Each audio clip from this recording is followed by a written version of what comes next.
ଜୟ ଶ୍ରୀ ଜଗନ୍ନାଥ ଭାଇ ମାନେ। ଆଜି ଆମେ ସର୍ବପ୍ରଥମେ ଗୁରୁଦେବ ଗଣପତି ଜଗଦମ୍ବାଙ୍କୁ ପ୍ରଣାମ କରି ଆଜି ଆମେ ଆମର ଆଷ୍ଟ୍ରୋଲୋଜି ଲେସନ ନବା। ଆଜି ଆମେ ଜାଣିବା ଗ୍ରହ ମାନଙ୍କର ଉଚ୍ଚ ନୀଚ ତଥା ମୂଳ ତ୍ରିକୋଣ। এই ବିଷୟରେ ଆମେ ଭଲସେ ରିସର୍ଚ୍ଚ କରିବା। ଏଇଟା ଏ ଟପିକ ଟା ଭଲସେ ମନେ ରଖନ୍ତୁ, ଏଇଟା ମାଇନ୍ୟୁଟଲି ବୁଝନ୍ତୁ ଏବଂ ମାଇନ୍ୟୁଟଲି ବୁଝିଲେ ହିଁ ଆପଣ ମାନେ ସେଟାକୁ ଯେତେବେଳେ ଅଂଶ ବଳ ଏବଂ ସ୍ଥାନ ବଳ ବିଷୟରେ ଆସିବ ସେତେବେଳେ ଆପଣ ମାନେ ବହୁତ କ୍ଲିୟରଲି ସେ ଜିନିଷଟାକୁ ଜାଣିପାରିବେ।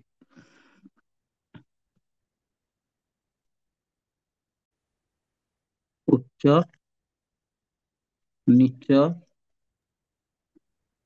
ମୂଳ ତ୍ରିକୋଣ। ତ୍ରିକୋଣ। ଗୋଟେ ଶ୍ଲୋକ ଅଛି,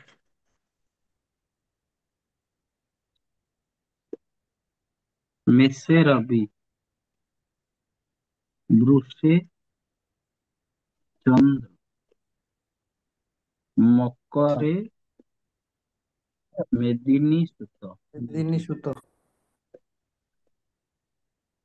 ଗୁରୁ କର୍କେ କର୍କେ ଝସେ ଭୃଗୁ। କନ୍ୟା ଠିକ ଶଶୀ। ଅଛି। ହୁଁ ମେଷେ ରବି ବୃଷେ ଚନ୍ଦ୍ର ମକରେ ମେଦିନୀ ସୁତ ଗୁରୁ କର୍କେ ଝସେ ଭୃଗୁ।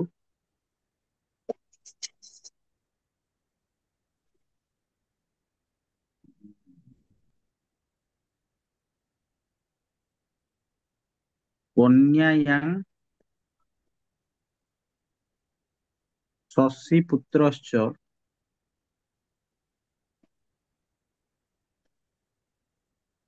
ମିଥୁନେ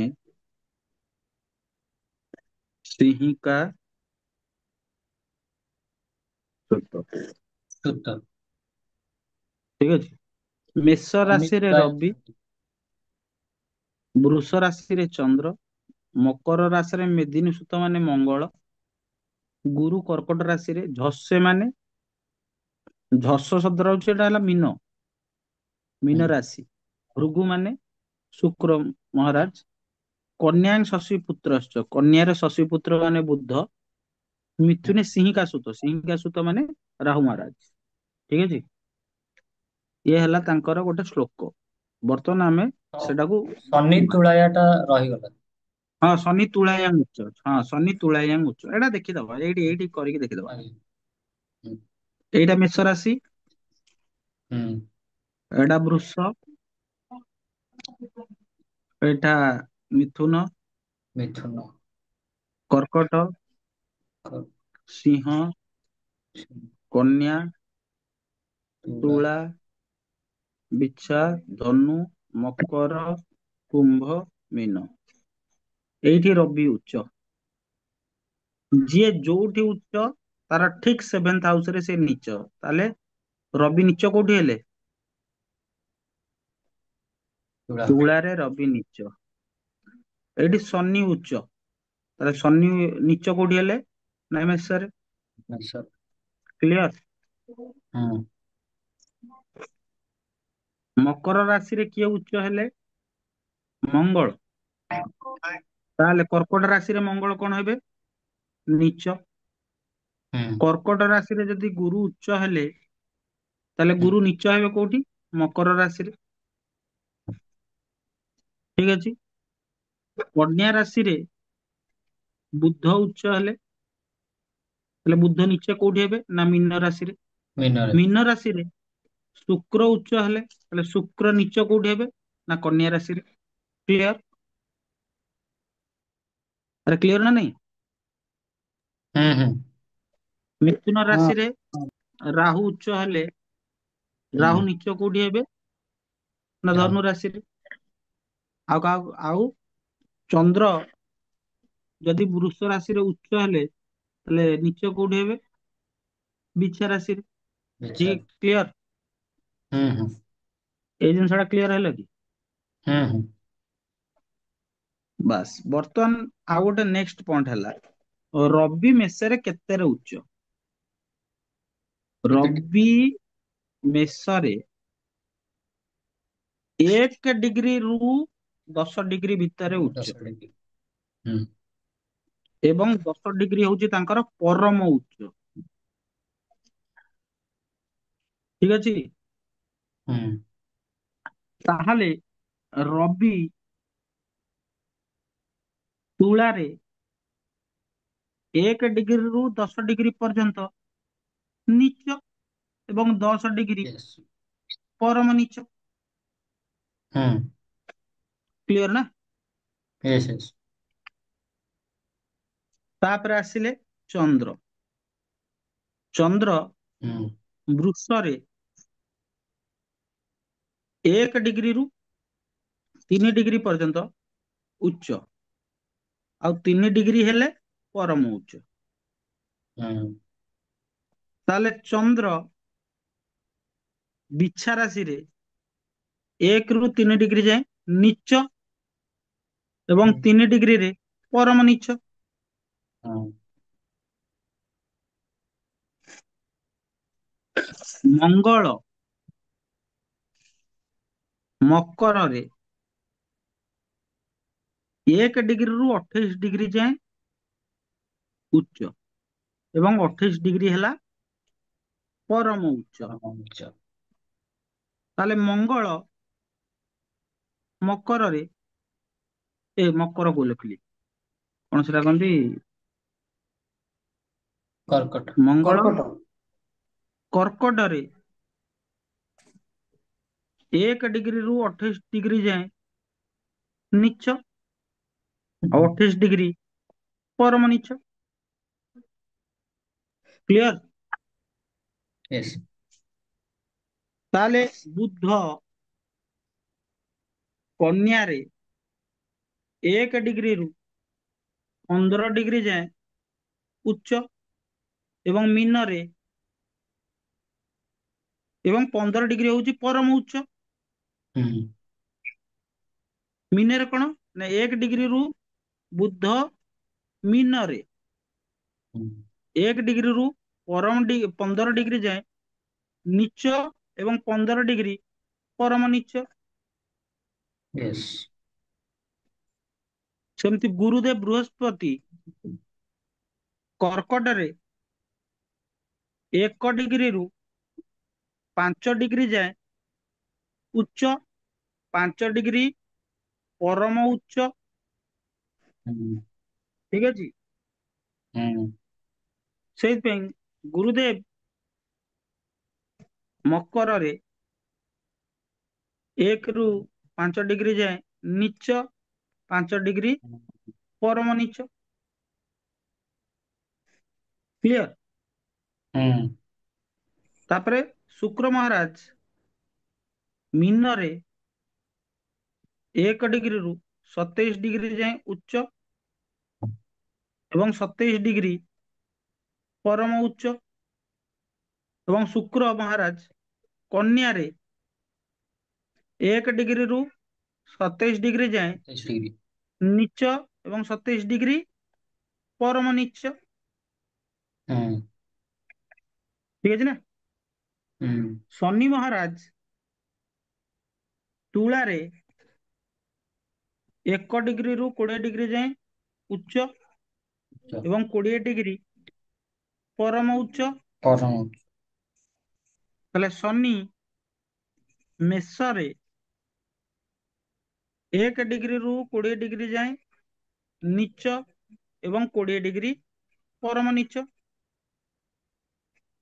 हम्म। ଠିକ ଅଛି। ଆଉ ରହିଲେ ରାହୁ ମହାରାଜ। ରାହୁ ମହାରାଜ ମିଥୁନରେ 20 ଡିଗ୍ରୀରେ 20 डिग्री।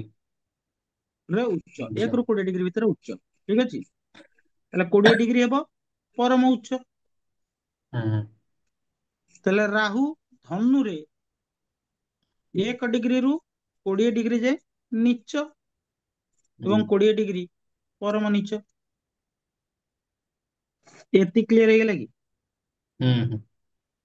ଗ୍ରହ ମାନେ ଗୋଟେ ଡିଗ୍ରୀ କିଛି ଅଂଶ ବେଳରୁ କିଛି ଅଂଶ ବେଳ ଭିତରେ ରହିଲେ ସେମାନେ ତାଙ୍କର ସ୍ଥାନ ବଳ ଉପରେ ବହୁତ ଆଧିପତ୍ୟ ଦେଖାନ୍ତି। ଠିକ ଅଛି। हम्म। ସବୁ ଖେଳ ଗ୍ରହ ମାନଙ୍କର ବଳ ଉପରେ ନିର୍ଭର କରେ। ସେ ଗ୍ରହ ବଳବାନ ନାହିଁ, ସେ କଣ ଫଳ ଦବ? କିଛି ଫଳ ଦେଇପାରିବନି। ଯଦି ଗ୍ରହ ବଳବାନ ଅଛି, ମୋର ଏବେ କୋଟିଏ ଟଙ୍କା ଦରକାର ଅଛି, ରାଜବାବୁଙ୍କର ହୃଦୟ ପୋଡା, ରାଜବାବୁଙ୍କ ପାଖରେ 50 ଟଙ୍କା ଅଛି, ରାଜବାବୁ କଣ, ମୁଁ ଯଦି ରାଜବାବୁଙ୍କୁ ମାଗିବି କି ଆଜ୍ଞା ମତେ କୋଟିଏ ଟଙ୍କା ଦରକାର, ରାଜବାବୁଙ୍କ ପାଖରେ ଟୋଟାଲ 50 ଟଙ୍କା ଅଛି, ସେ କୋଟିଏ ଟଙ୍କା ଦେବେ କୋଉଠି? କ୍ଲିୟର ନା ଭାଇ? ହୁଁ ହୁଁ ଏବେ ଆସିବ ମୂଳ ତ୍ରିକୋଣ।